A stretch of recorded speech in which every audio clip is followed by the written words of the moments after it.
What was the turning point that made you realize you needed to pause instead of push harder? It was obviously an internal thing that I slowly started realizing, but also through friends and family, they could just tell that I was basically stressed all the time and I wasn't who I really was. And that's when I took a step back and I realized I think it's time to move on.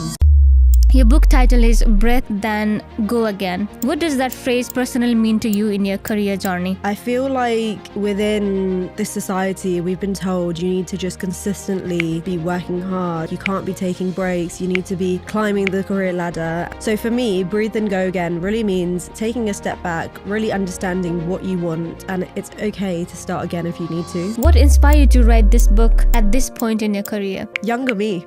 Oh, wow.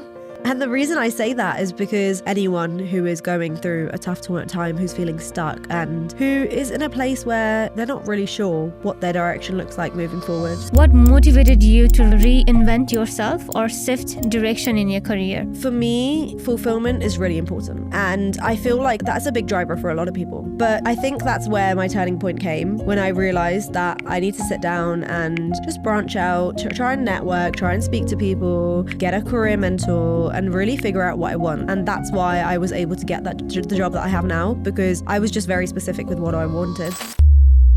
Okay, Sanjana, if you could go back and give advice to your younger self, what would you say? That's a tough one.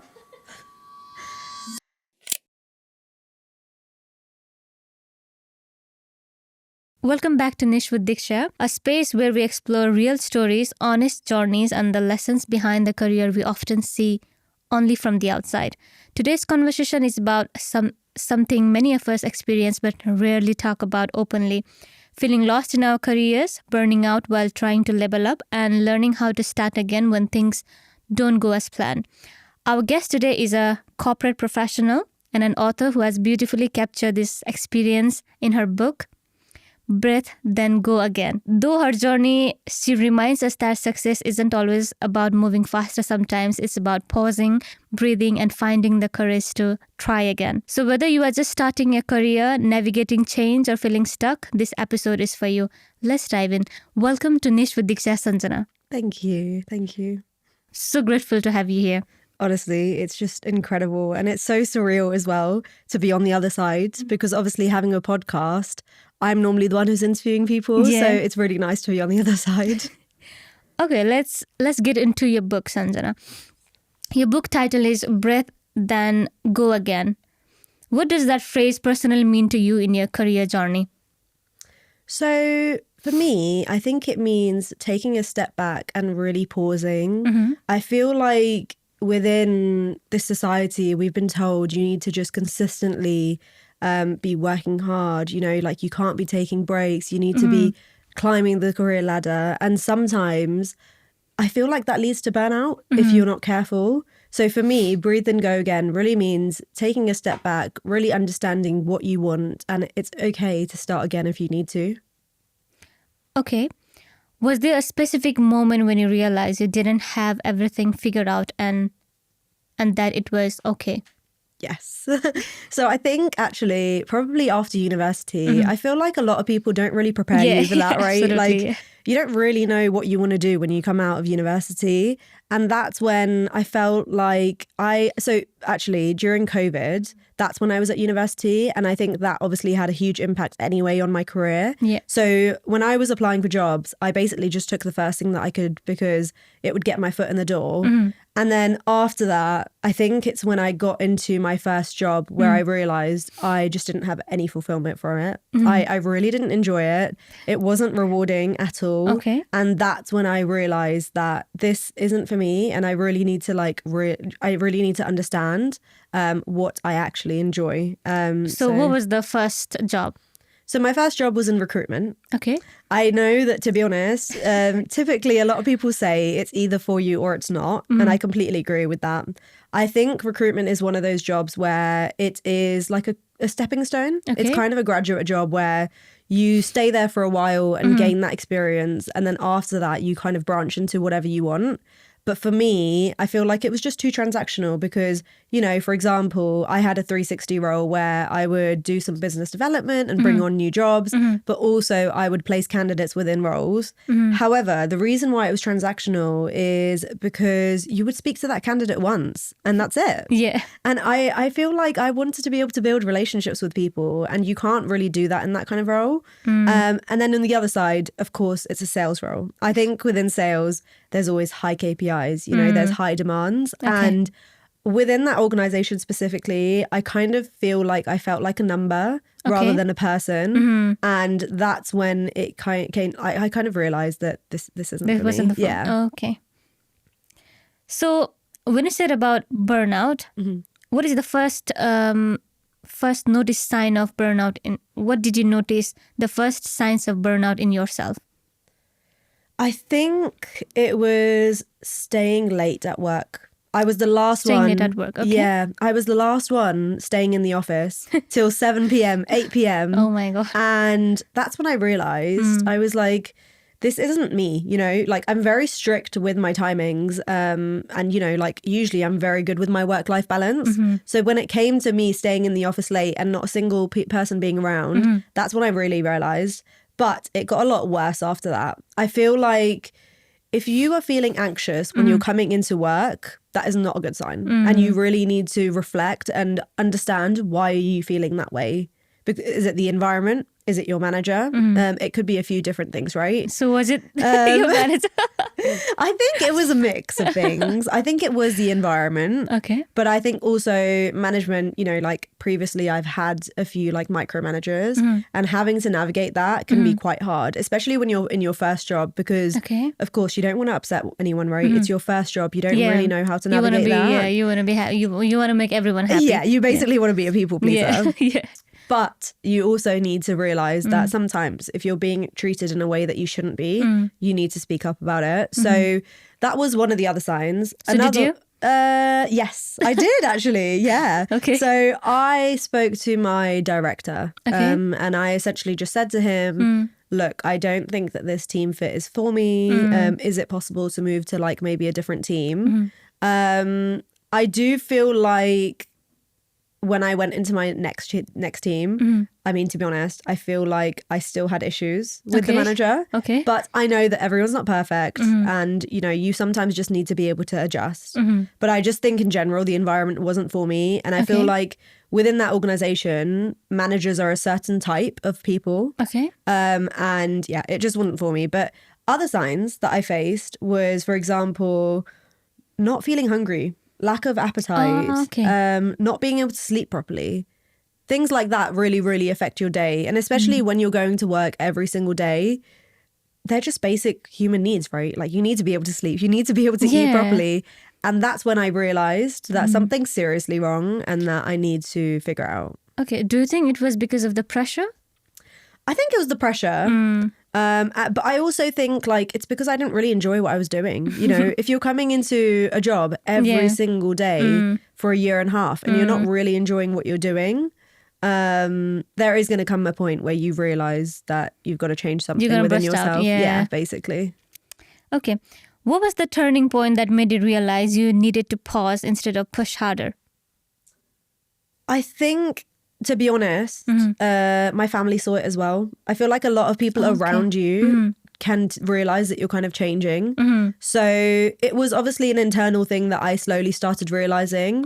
But also through friends and family, they could just tell that I was basically stressed all the time and I wasn't who I really was. Yeah. And that's when I took a step back and I realized, you know what? I think it's time to move on. You know, like it's okay to fail sometimes, you know, like it's okay to make a mistake. Yeah. I feel like a lot of people think, the first job that you ever get into is the one that you have to be in forever. And that's just not the case. You know, like I feel like there's a lot of pressure nowadays, and especially with the job market, a lot of people, you know, even if they're not happy in a job, they will just stay there because of the way the market is. However, to be honest, and I'm very transparent with saying this, I actually left the job.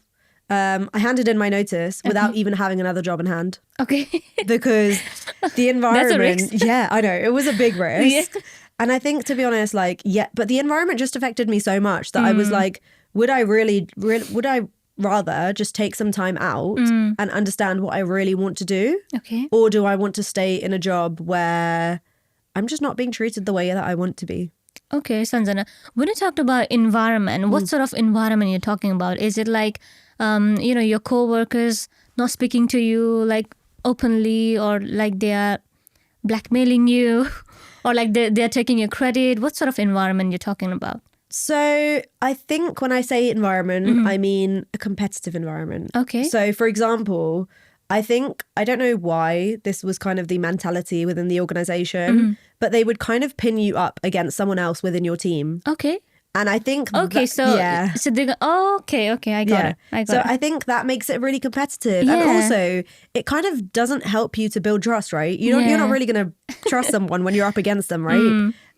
So it was kind of a dog-eat-dog world. And that's what the corporate world is. But for me, that's not really what I wanted. And I feel like now within the organization that I'm at, I don't feel that at all. I'm not really competing against people. I'm on my own path and they're there to support me. Okay, let's start with in your early stage of career, Sanjana, did you ever feel confused about your direction or choices? Yes. Okay. Yeah, for sure. So originally, I actually have a degree in psychology. And I did a placement at university. I would actually highly recommend anyone who's at university, if you get the chance, do a placement, because it will really tell you if that's what you want to do moving forward. Okay. So I worked on basically a hotline, and that was quite intense. For someone who was like 21, they didn't really train you up for that. So I did that for a little bit, and I realized that I just didn't want to do that full time. And why? I think being responsible for other people's lives is huge responsibility. Yeah, it's a huge responsibility. And like, kudos to the people who do it. There's so many people out there who just do this, right? Like doctors and things like that. And it's just incredible. But for me, I was just like, I need a work-life balance. And for me, I couldn't separate that. Like me not knowing what happened to a person really, really affected me. So at that point, I again had to take a step back, and I was like, I don't really want to go into clinical psychology. So what do I do next? Okay. Yeah. The thing is, I'm trying to get into clinical psychology later on. Definitely try and get some experience if you can before you do that. Yes, for sure. Yeah. So I think that's the point when I realized I need to branch out my options. And I feel like there's a lot of people, I don't know if this is just me, but because I didn't go into something which is directly related to my degree, I kind of felt guilty for that. Because I was like, have I just wasted my degree? You know, like, but I think I picked up a lot of skills that I've gained that I've used throughout my career from my degree. And I feel like that is the main thing, you know, as long as you use it to some extent, that's okay. Like, sometimes it doesn't work out, you know, sometimes it doesn't work out the way that you want it to. And that's okay, you know. I wanted to ask you like a question, Sanjana. Like, you talked about not working in the field of your degree. So what was your reaction of your family and your friends around you? I think, to be honest, my family were quite supportive about it. Because at the end of the day, if it's something that makes you happy, then that it is what it is, right? And I think that luckily I have quite a supportive family, but there are going to be people out there where their parents just aren't going to be as supportive, right? Is it going to be relatives? Probably. I think also, as someone from a South Asian background, there's kind of the stigma, you know, like where you have to be a doctor or a dentist, and you're like, if it's not something you enjoy, what's the point? You know, like, having to become a doctor, you have to spend like 7 years studying, you know. And I know a few doctors actually, and they've said before that they've got to the end of it and they've realized that it's not fulfilling for them anymore. And you've just wasted 7 years. I have those cases before. Really? Yeah. And it's just, you know, like it's sad because if it's not something, yes, okay, I agree. Like if it's something you wanted to try and it didn't work out, that's different. But if it's something that your parents or your relatives are forcing you to do, that's a completely different thing. Because, you know, our Asian parents, they pushed us to, you know, join these careers like doctors and engineers and lawyers, even if you don't want to. Yeah, exactly. And at the end, we burst out. Yeah, exactly. Yeah, that's it. that's the case. Yeah, unfortunately. Yeah. But I think things are changing now. Yeah. I think with our generation, Yeah. we're really learning to just push back and going for what we want to do. Yeah. Because at the end of the day, it's our life, right? Yeah. Like, they can only guide you, Yeah. but they can't force you to do what you don't want to do.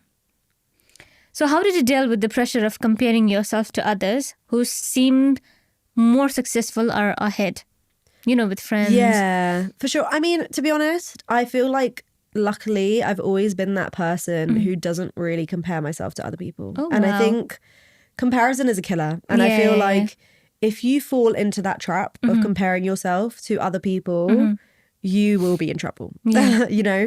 Absolutely. Like it's just so hard. I think you need to realize that you are on your own path. Yeah. And yes, there might be more people or people of your age who have achieved more than you, but that doesn't mean that you won't do the same, you know?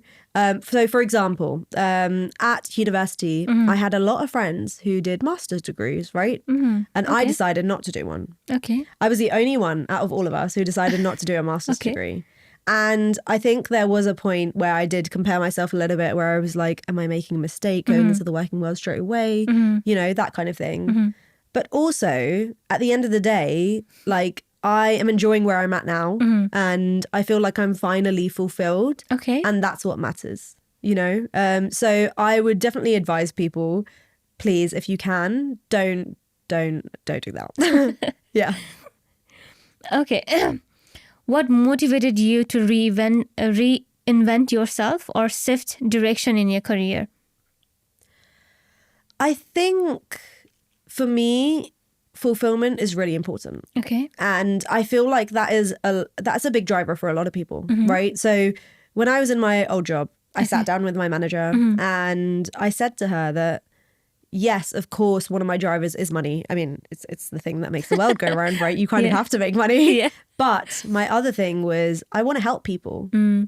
And we just had a very transparent conversation. Okay. Where she sat me down and she was like, look, I just don't think this role is for you, just based on the goals that you have, and that's okay. But I think that's where my turning point came when I realized that I need to sit down and like just branch out, try and network, try and speak to people, get a career mentor and really figure out what I want. So I feel like when I went into my next job, when I spoke to the recruiter, I was very specific about what I wanted. And that's why I was able to get the job that I have now, because I was just very specific with what I wanted. Okay, you mentioned about, career mentor. Did you have one? So I actually have one now. I didn't have one before. Okay. But I actually have two now. So I've got one who works at Amazon. Okay. And I've got another one that works at Accenture. Okay. And essentially... So how does that work? So on, for example, like Reed, the recruitment company, they do like a Women in Tech program. So for example, I just go on LinkedIn and I see these mentoring programs where you can sign up. You have a meeting once or twice a week. Okay. And you just speak to them about your challenges that you're having at work, which is really nice because I feel like sometimes you don't really want to be having those conversations 24/7 with your manager, right? Or you don't want to be having those conversations with people within your workplace. So it's nice to have like an external person who still has that experience, particularly within your field, to guide who can advise you, right? So yeah, that's kind of, yeah. Okay. So let's talk about working environment, Sanjana. Do you think there is like a person who is like boss puppet? What do you mean? In the company or organization? Yes. I mean, a little bit. I think I'm a little bit skeptical when it comes to XLT and the senior teams, and I feel like sometimes when you are younger, your voice is not always heard. They kind of make the decisions, right? So they just go with whatever they want. But I feel like trying to build a relationship with them is really important. Okay. And I think when you are someone who's junior, I feel like when you're junior, you think, oh, I don't have that as much experience as other people, like I'm lower down. But that's not always the case. You know, like you can always voice your opinions. Okay.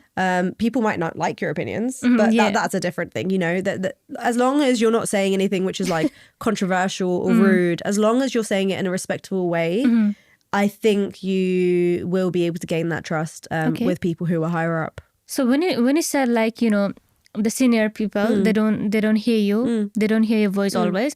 So how do you ladder yourself up there so that they all include you in the group? In the conversations? Yeah, in the conversation, in the group. I think from very early on within this role, I built that relationship. You know, I found something in common. Okay. And I think... what's the conversation like? So... Your first conversation. My first conversation, wow. It's really actually trying to just get to know someone. You know, I think, for example, networking and like having a mentor can be quite transactional, right? So they give you the advice and everything. Yeah, exactly. And I think also like when you go into something like this where you're speaking to someone more senior than you, you really need to show an interest. You know, you really need to get to actually know them, because I feel like if you're transactional, people can see through that. You know. Okay. So you know, you talked about transactional. Yes. What sort of interest do you give them? So I asked them just in general about their hobbies. You know, I asked them about life outside of work as well. I feel like really having to understand someone is knowing what they're like outside of work as well, you know? So I asked them about their personal life, about their family, if they've got any holidays coming up. But also, if it's someone that I look up to, I do let them know that I aspire to be them one day. Okay. I say like, I would love for you to mentor me. You know, if I have any questions around career or public speaking, they are the first person that I go to. And that's not just because I want to gain that relationship, but it's because I genuinely like love where they are at the moment. So for example, my VP of sales at the moment, she is a person of color and she's a female lead. Okay. And that is incredible to me. That is where I want to be one day, you know? Okay. So having a mentor like that, I feel like is really, really important. And seeing women within higher positions now is really encouraging, particularly within sales, because sales is a very, very male dominated industry. So seeing women do that now is really encouraging for me in particular. Okay. So anyone who wanted to ladder themselves up into that group, so your advice is to get to know them personally. Yes. Okay. You need to build a relationship with them. You know, don't just make it work related, because that's just a work relationship, Don't be right? selfish. Yeah, exactly. Don't be selfish. Like people can see through it, you know, like if you really want to get to know someone, you're going to have to spend time with them, and you're really going to need to try and get to know them. Otherwise, you are never going to build that relationship with them. Okay. So do you think there is like a certain kind of blackmailing in the working environment? Oh, that's a quote. What do you mean? Could you expand? I don't know exactly. Like I haven't worked in a corporate job. But I just wanted to know, like in other jobs as well, you know, there are people like dominating and then they don't want you to do certain things, or they don't want to be certain people's favorite. So they do certain things and then say certain things. So that's what I'm talking about. Yeah, I mean, to be honest, I feel like what you're referring to is micromanagers. Micromanagers, okay. And I think what I mean by that is when, for example, your manager wants to be included in everything that you do. Okay. You know, take your credit? Not take credit, but kind of wanting to do your role, if that makes sense. Okay. And what I mean by that is, for example, like asking you what you're doing 24/7 at work, you know. So is it their job to ask you? It is, but to an extent. I feel like I've worked with a range of managers, right? I've had about 7 managers within my career already. Okay. And I would say the best managers are the ones that don't micromanage. And the reason I say that is because it gives you the leeway and it also makes you feel like they trust you. I feel like when you have a micromanager, you kind of feel like you're at school again. And, you know, that's not what we're here for, you know. We're adults already. Like you need to be trusted to an extent. So that is the main thing that I would say, I think. And for anyone who feels like they are going through that situation at the moment, Okay. I would say if you have a relationship with someone who's a bit more senior, I would try and speak to them and see if there's a way to resolve it. Yes, of course, you can be having that conversation directly with the manager. Okay. That's affecting you. But I feel like sometimes that doesn't go down the best. So it really depends on what that person's like. Do you think is there a person who is like boss favorite in the workplace? Yes. Yes, for sure. I mean, not in the role that I'm in now. I think that every manager that I've had in this new role, I feel like they've treated everyone the same, regardless of whoever's is performing the best. That is exactly what a good manager does. You know, they don't compare. Treat everybody they the same. treat everyone the same, and they have a relationship with them outside of work as well. You know, which is great. But I think I have experienced previously where if you're performing better, you are the favorite. Which is unfortunate. That's not really the way it should be. You know, if someone's not performing as well as they should be, you are a manager. You're supposed to be supporting them. Yeah. And I feel Guiding like, them. Yeah. you know, I feel like in this day and age as well, there's so much training out there. Yeah. I feel like managers need to do better in that perspective. Like, I personally think, obviously I don't have that much experience, but with the experience that I've got, I think some managers shouldn't be managers. Honestly, like I just, you know, like I just think like maybe they're not being given the feedback from people who they're from people who they're managing. But if they've been given this feedback previously, you need to take breathe and go again. Yeah. Yeah. Okay. So what was the biggest fear you faced while making that change, and how did you overcome it? Reinventing yourself. I think that came in when I started my current role. You know, I started to feel a lot more fulfilled, but I was like, I also want to do something on the side. And I realized I want to support people who are facing the challenges that I have faced previously. Okay. Which is why I started my own podcast, and then I was asked to write a book, which is incredible. This is so incredible. Thank you. You know, you talked about fulfillment. Yes. Yeah. What are the signs of, fulfillment in workplace? I think being fulfilled within the workplace in general just means being happy. Okay. You know, I think there's a lot of people who go into the workplace where they're like, oh, a job is a job. I'm just here for money, you know. But if you're really invested in the company, if you're friends with your team or other people within your organization, I think that's where fulfillment comes from. And I think when you wake up in the morning, you know, what really drives you, sometimes, this is something that someone said to me, that you have like a fire in your belly, which means what really drives you to wake up in the morning, what motivates you. And, you know, if you can really identify that, that is what will tell you what fulfills you. Nice. Okay, let's talk about being authentic at work, Sanjana. Have you ever felt pressure to act differently at work than you do in your personal life? I would say I am probably a bit more professional within the workplace, but I think that's just the way you need to be, right? Yeah. With the way that you dress, with the way that you speak, you know, those kind of things. I think it's normal. It is. Yeah, it is. And I think also it's important that you are professional. Professional, you know? I feel like if I'm speaking to someone and they aren't coming off as professional, for example, right? I used to be in recruitment. So I used to have to go through that vetting process of whether I think someone will be a good candidate for a job. Okay. And if they didn't come off as a professional for me, it's something that I kind of had to give them feedback about, you know?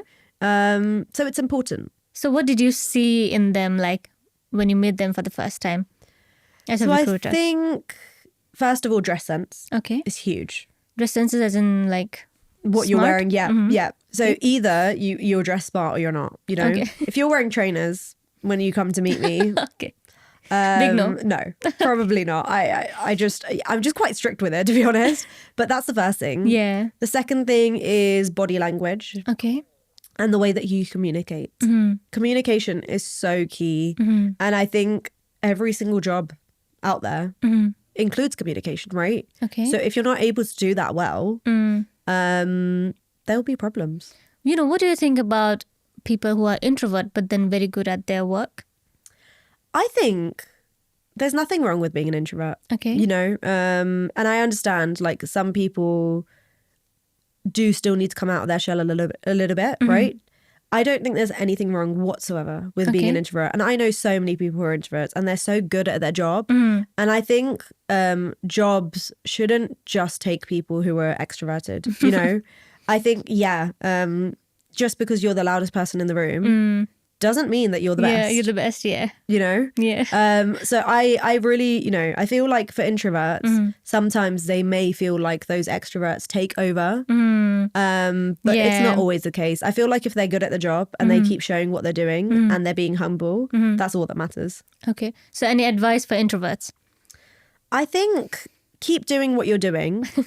If possible, if you can break out of that shell a little bit, that will help. So whether that means going to a networking event, going to a networking event alone as well is very daunting. Yeah, it's very, very helpful, It's very, very hard. Like I, for example, went to the final apprentice watch party. Oh, did you? Yeah. Oh, wow. How was it? It was so good. It was incredible. And it was last week actually. Okay. But I went alone and it was daunting, like going into a room where you don't know a single person is hard. And I completely understand for an introvert, it's probably 10 times harder than it is for an extrovert, Yeah. So I think the tip that I have, I think this is just in general, like if you're going to an event or something like that, really just put yourself out there, be authentic. A lot of people can see through that. Like they can see what your motivation is behind that. And just go and speak to people, like you don't really know what's going to come out of that conversation. And there's a lot of people who are going to turn up alone as well, right? Like they might be in the same boat as you where they're feeling scared as well. Yeah. So if you can, just go up to them and have a conversation. Like the worst thing that happens is that you get rejected and people get rejected all the time. The worst thing is that they don't want to have a conversation with you. Yeah. And when that happens, you go talk to someone else, Simple as that. It's I feel like a lot of people overthink the things that they do, but sometimes you just need to go in there with your authentic self and you will get where you want. You always talk about like you have repeatedly saying authentic, being authentic. Yeah. Like what for you, what do you mean by being authentic? Like have you met people who are not authentic as they seem? I think that some people sometimes can put on a character, like Have you met those people? I haven't actually, which is interesting, but I feel like it's probably because I avoid those kind of people, Okay. How do you recognize them? I think if you know someone outside of work and then you know someone within a professional setting, you can kind of tell the kind of person that they are. And also within the workplace, I feel like this is a very, very dangerous territory to be doing. But like talking about people. Okay. Gossiping. I feel like, gossiping is so tough. Like I think it's very dangerous. And the reason I say that is just if word gets out, you're going to be in trouble and no one's going to trust you, So I think that's what I mean by you can tell if someone's authentic or not, depending on if they talk about people. Okay. And also, So this is the first sign you see. That is one of the first signs I see, yeah. Because if they're really friendly with that person and then they go and talk behind their back about the same person to someone, then they're going to talk about you as well. They will probably, exactly. That's what they say actually, don't they? They say if there's someone that you know who is talking about someone else, the likelihood is that they're probably talking about you too behind your back and you just don't know it. So I feel like that's probably my first red flag, Okay. What helped you become more confident in showing your authentic self in professional spaces? I think experience. Okay. I honestly... Experience matters. I think experience is huge. In my first role, I feel like if 18-year-old me saw me now, they would be so proud of me. Just because, like I've really come out of my shell, 18-year-old me would never have created a podcast or written a book.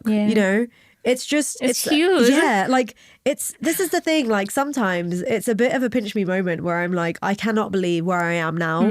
Because if I hadn't put myself out there, nothing would have been created, right? Absolutely. So yeah, that would. Okay, let's talk about failure, Sanjana. Can you share a failure or rejection that shaped you in a meaningful way? Any? I know I keep going back to my old job, but I would say that was probably my biggest failure to date. Okay. And the reason I say that is because You really hate your last job.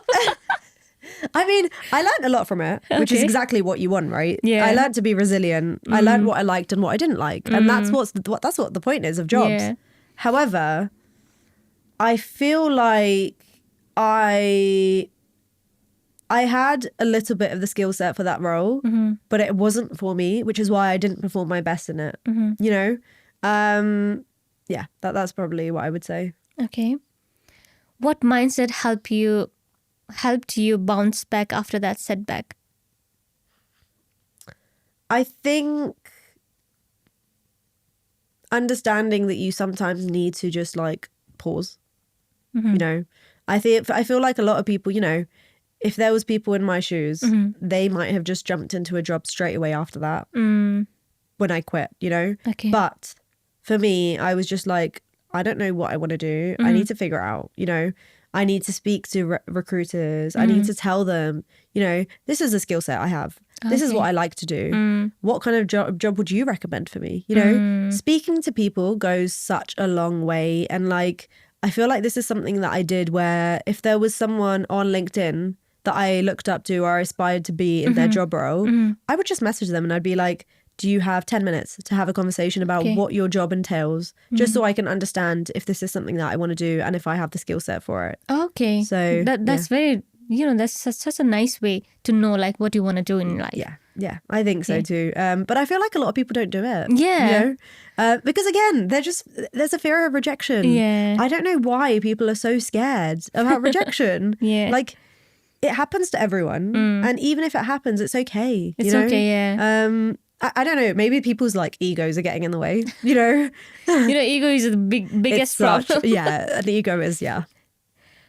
Okay, Sanjana. Okay, let's talk about practical resilience. On a difficult work day, what does taking a breath practically look like to you? So I've definitely had some tough days, you know, where I haven't really compared myself to other people, but I can just see that they are doing better than me, you know? And I think, first of all, being very strict with your boundaries. So whether that means you make sure that you take that 1 hour lunch break, or you make sure you shut off your laptop at 5:30 if you finished everything that you need to do. I feel like they make a big difference because I think if you are trying to work overtime, you know, you're working till 10 p.m., 11 p.m., how productive are you really being? You know, are you just doing that because you feel like you're behind? Or is it because you really think that you're going to make a difference? You know, everyone's offline realistically after 6 or 7 p.m., right? Yeah. So that's the first thing. Okay. So set boundaries and take a breath. Yes. Okay. Yeah. Set boundaries for sure. And the second thing is try and be transparent with your manager. If you're struggling, speak to them about it. You know, they are there to support you and they want you to do well. Well, most of them do, right?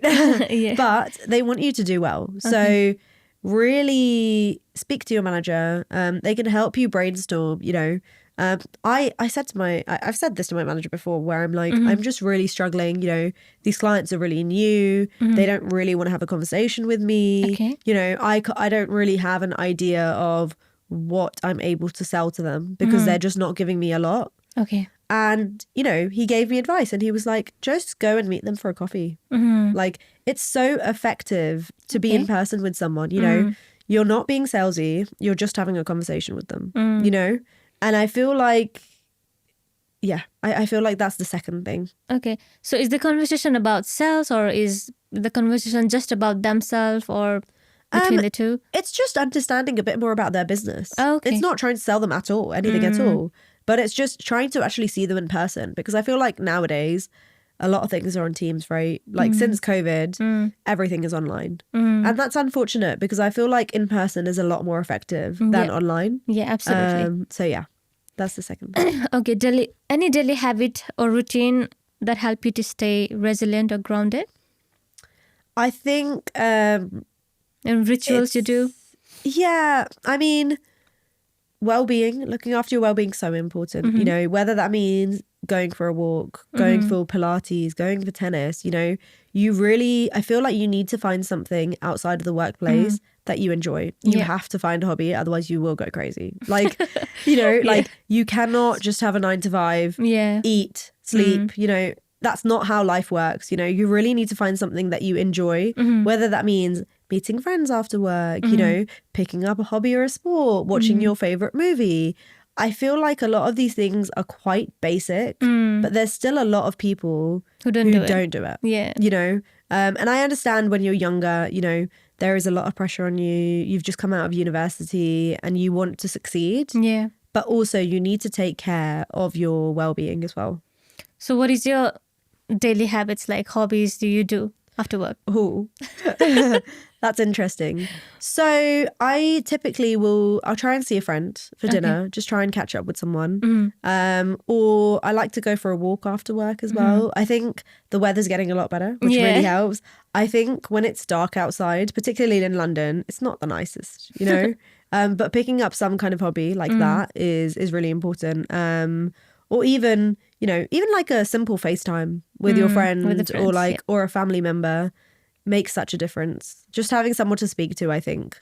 Okay, let's get into the book, Sanjana. What inspired you to write this book at this point in your career? So I think that I've faced challenges within my career previously. And I wanted to be able to inspire other people who are facing the similar challenges. So whether that be burnout, whether that be resilience within the workplace, whether that be looking after your well-being, you know, I felt like I had enough experience behind me to be able to now tell my story. Okay. So who is the person you had in mind while writing it? Younger me. Oh, wow.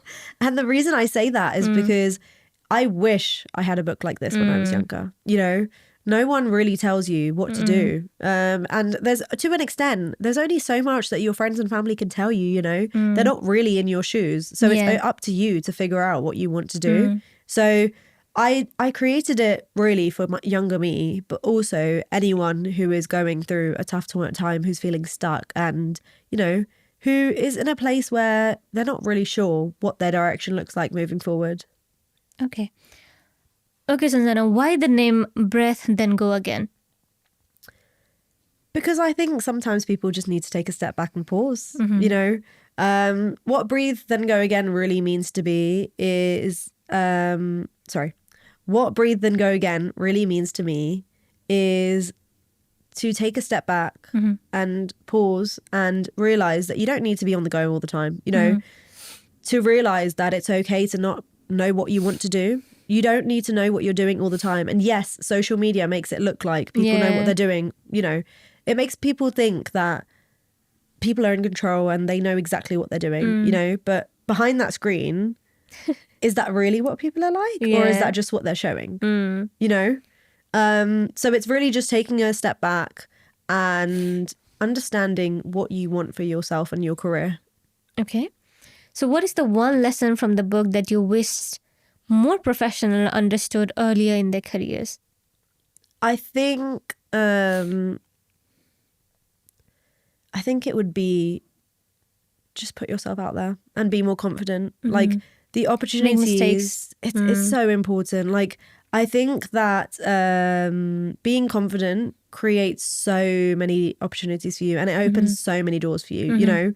I think, you know, reaching out to someone because you want to have a chat, for example, it's okay. Like, I think fear and rejection really, really scares people. But I feel like that is the blocker that's getting in the way, you know? So yeah, I would probably say that. So, you know, Sanjana, you know, what do you do on days when you don't feel like confident?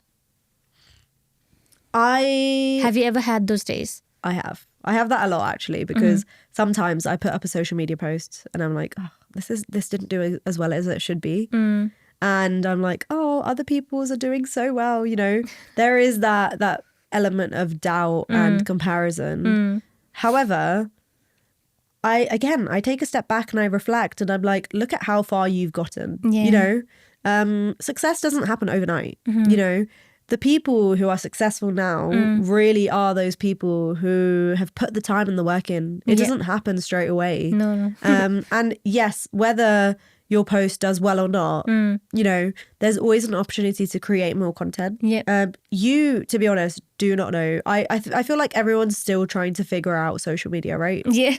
I feel like you don't know what does well and what doesn't. So you've just got to put it out there. Absolutely. Yeah. And, you know, I put up a video yesterday and it got about 7,000 views. And I was like, this is such a basic video. How did this do so well? You know? So you need to just continue creating content.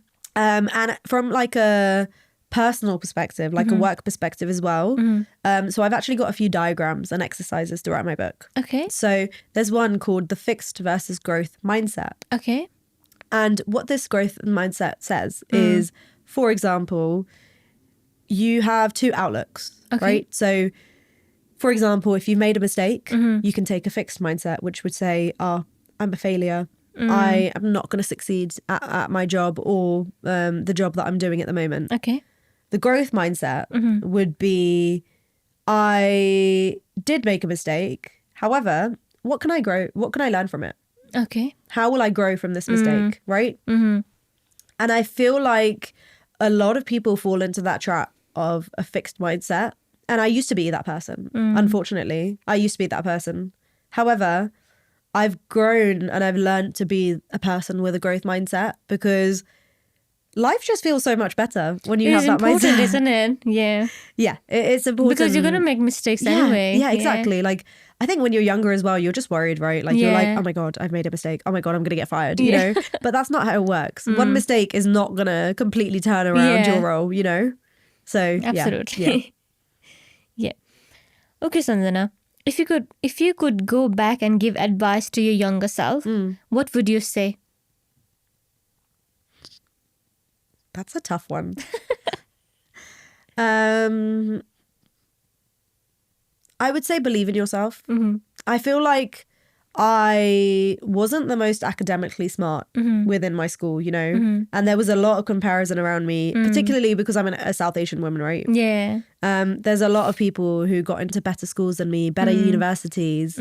But I look at myself now and I realized that academics aren't everything, you know? Just because you didn't get the best score within your exam doesn't mean that you don't have other skills that people don't have, you know?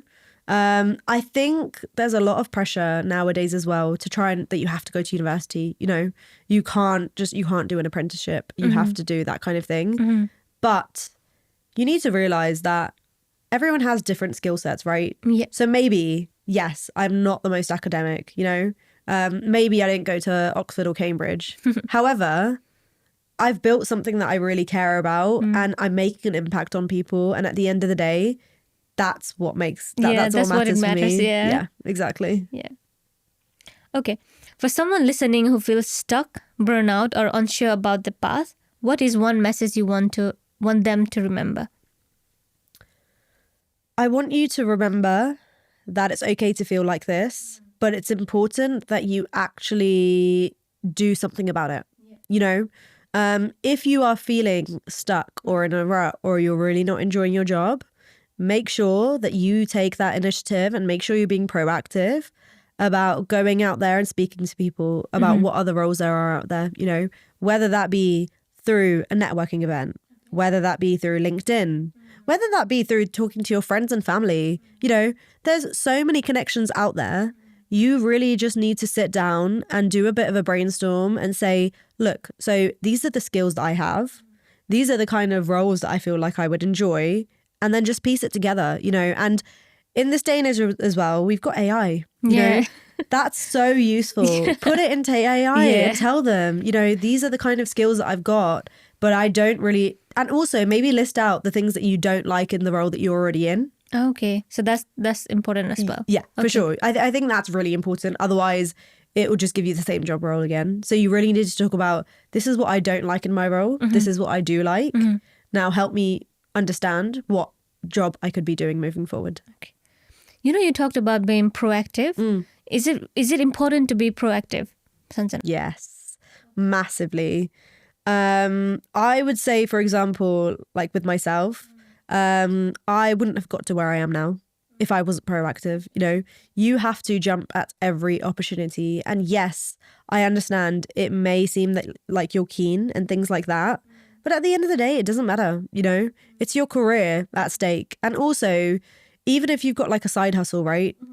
This whole weekend, I haven't really had an opportunity to rest. Like yesterday, I was at a networking event. Today, I'm at the podcast, and yes, I think it's important to make sure that you put yourself out there, particularly for things like this, because if you don't, someone else will take that opportunity first, right? Someone else will create that. So that's one thing I'd say.